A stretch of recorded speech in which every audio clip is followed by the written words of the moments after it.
out to the West Coast. Give us how you acclimated, and then kind of like how you started your life, regular life, and how did you get into crime? Well, I think the most important thing that people need to realize, and this is very common for anyone who gets busted, and I know when the feds come in, look, if you've lived a life of privilege, if you were a drug dealer's kid or a white collar guy's kid or anybody else, that life ends, right? And so we didn't have any money. We essentially we were in private school still, but it was on financial aid, which is Yeah. a real embarrassment for our family with how they had acted. Yeah. So I had nothing. And by the time I turned 18, I hit the streets. I said, okay, I gotta do something to make money. My brother Yeah. went my father's way, but everything in me said my father was not the way I wanted to go. Let me make my own way. And I found out how ugly those streets were. And after about 3 years, I veered back into my father's orbit. Little did I know the streets probably would have been less time in prison than my father. That's crazy. So Derek, as kids, we're not able to think globally, right? So if you're, 12-year-old, 13-year-old, daddy goes to jail. Oh my God, kind of a big deal, right? Was a big deal. But then like you move to California and you know what? You don't get, hey, remember we used to eat out every night. You can't, you had to make life adjustments, but you were a kid. You kind of didn't understand. How did your mother and how did your family kind of say to you, like, we're screwed here, and like, you're going to get a little less than you did? And how did you transition with that? Well, listen, it was never very difficult for me because money was not the top of my, list. Unfortunately, for my mother and my older brother, it certainly was. Got it. I think the volatility in the house between those two with the new circumstances was very difficult. I was always sort of the peacemaker. I was the guy who took the rap for anything in the family, and I continue that into my adulthood.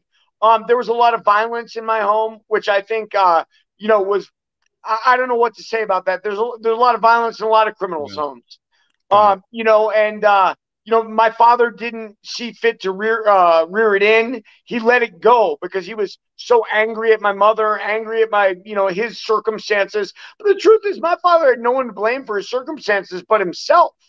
And I just think that some people are wired that way, especially sociopaths. They're only interested in what's going on for them, and my father was definitely a sociopath. So, for me, the transition was probably easier than for them.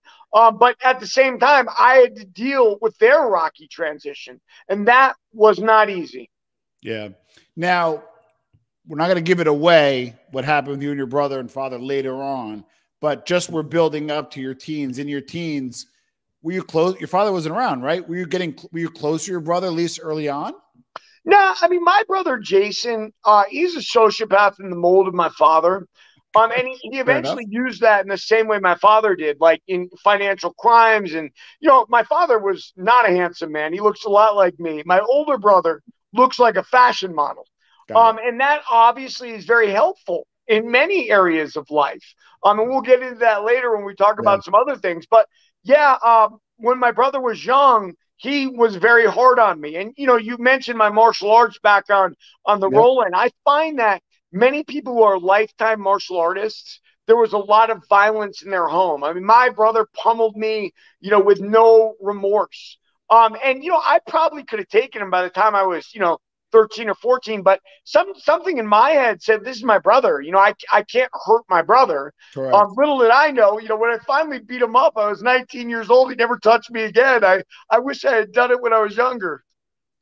So I'm going to roll right into it. And I was saying earlier, Derek and I were chatting. Anybody who watches the show, anybody who knows me, I know a fair amount about organized crime and history. One of my blind spots has been and always has and continues to be LA. So you meet the Gambinos, which is like kind of like, you met, the administration level type people. Give us, who'd you meet first and how did that happen? Sure. So my father was in the LA prison, Terminal Island. Yeah.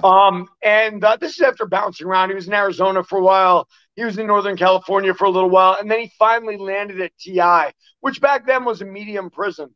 Okay. And who was at that medium prison with him? Rosario Gambino.